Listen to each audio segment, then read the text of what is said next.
Hola, ¿cómo están? Soy Claudia Zavala y les doy la bienvenida a este espacio de Diáspora Azul, donde saben que nos gusta hablar sobre todo lo relativo al proceso migratorio, especialmente lo relacionado a esa carga emocional tan fuerte que se vive cuando se construye una vida lejos de nuestro país de origen. Y hoy vamos a hablar de eso que se llama choque cultural inverso. ¿Han escuchado hablar sobre eso alguna vez? Pues casi siempre nos enfocamos en lo difícil que es adaptarse a otra cultura, a una sociedad distinta a la nuestra, ¿no? Eso que se llama choque cultural, ¿verdad? Pero pocas veces nos centramos en las implicaciones emocionales y mentales que tiene el retornar a nuestro país después de un tiempo de haber sido inmigrante. Nunca pensamos que pueda tratarse de un proceso complicado. Ya se sabe que cuando emigramos debemos aprender distintas cosas, distintos planteamientos culturales, hay que conocer otro idioma, nuevos códigos, adaptarnos a otro clima, en fin, otras costumbres sociales, ¿no? Y aunque eso puede resultar muy estresante, vivir esa experiencia de cambios también significa un periodo muy enriquecedor porque nos estamos enfrentando a nuevos retos y eso pues genera un gran crecimiento personal.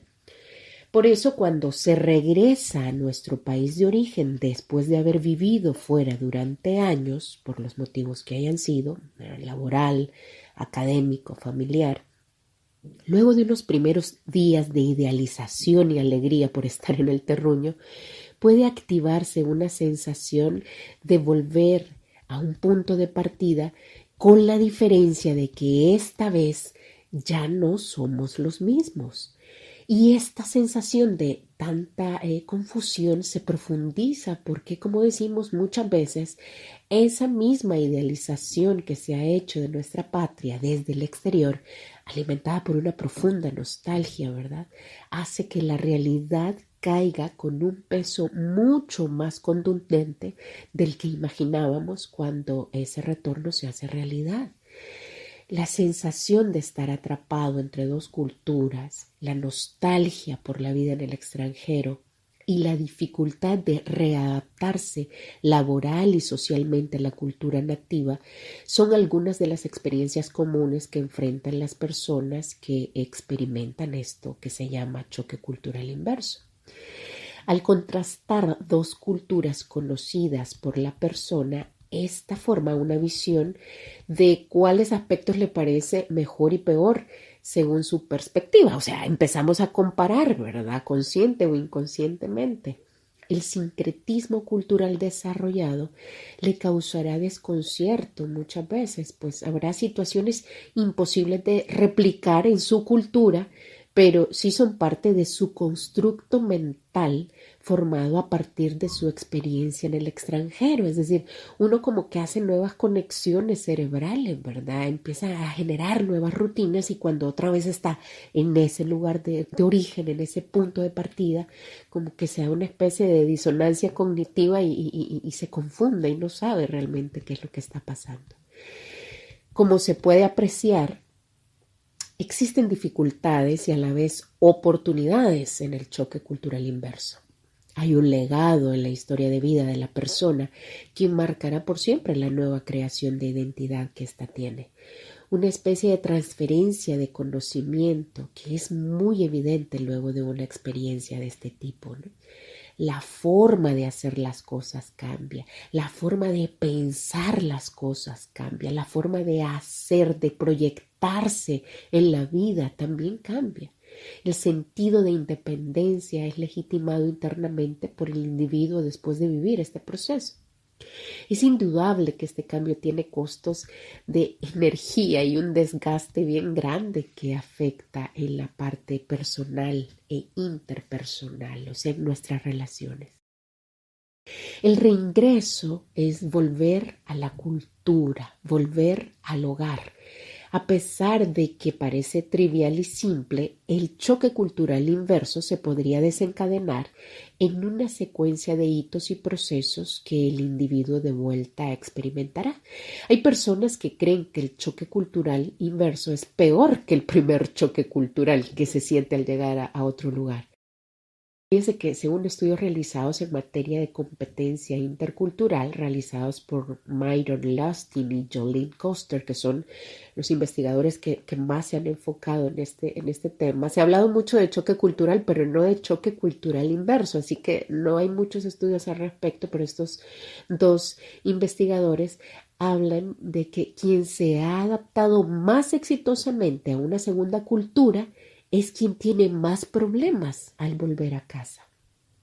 Estos académicos aseguran que el choque cultural inverso está explicado en gran parte por las expectativas que tiene la persona, por problemas no esperados en su retorno. La mayoría de gente que se va al extranjero se prepara psicológicamente para las dificultades que se presentarán afuera. Sin embargo, no estamos preparados para los cambios culturales al regreso. Los retornados esperan que su hogar no haya sufrido cambios mientras ellos estuvieron en un país distinto. El problema con esta creencia es que efectivamente hay transformaciones en la gente y en los lugares. Vaya que sí las hay.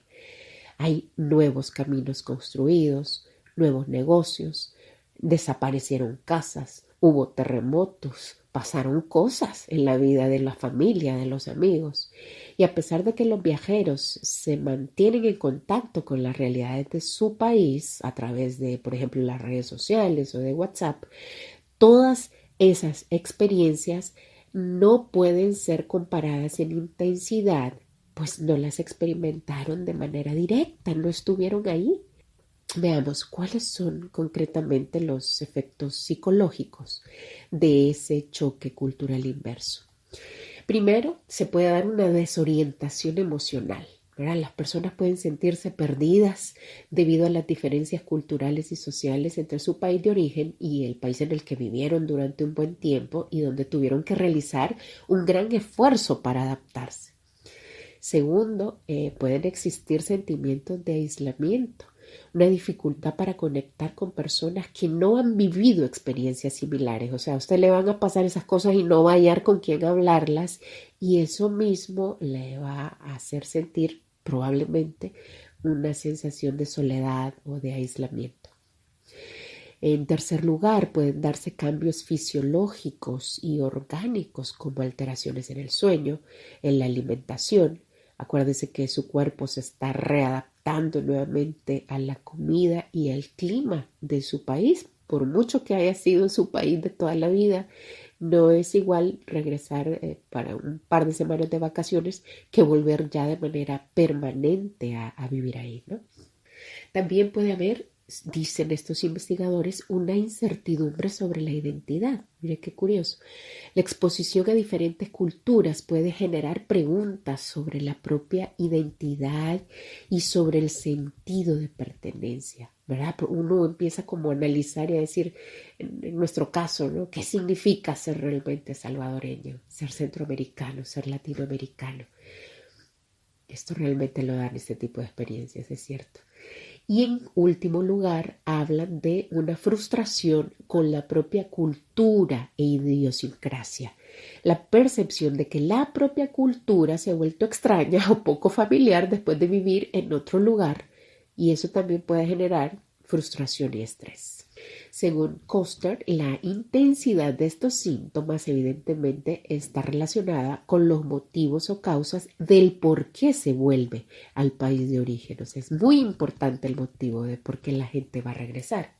Por ejemplo, el primer lugar puede ser el retorno voluntario y definitivo tras una larga estancia, ¿no?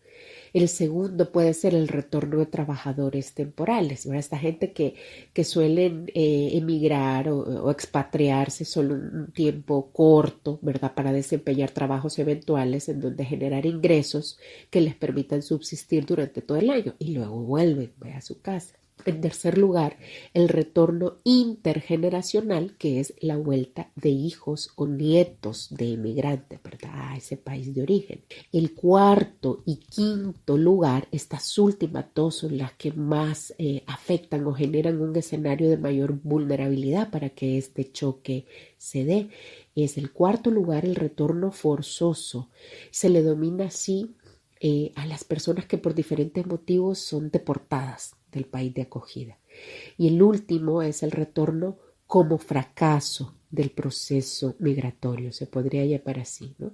Cuando no se cumplen las expectativas laborales, cuando se querían conseguir determinados hitos u objetivos económicos, por ejemplo, financieros, ¿no? Ahorrar para comprar una casa, digamos, pero al final las circunstancias fueron tan complicadas que no fue posible realizarlo y la gente decide volver a su país de origen. Evidentemente, estas dos últimas opciones que decíamos, el retorno forzoso y el considerado como fracaso, entre comillas, de ese proceso migratorio, es la que más puede llegar a generar una frustración y resentimiento a la hora de volver y por tanto a hacer más difícil, obviamente, ese acoplamiento otra vez a nuestro país de origen, ¿no?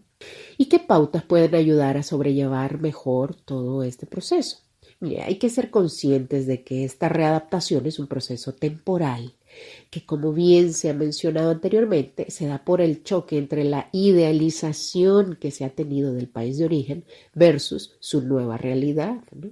Hay que intentar mantener la calma y no caer en la desesperación.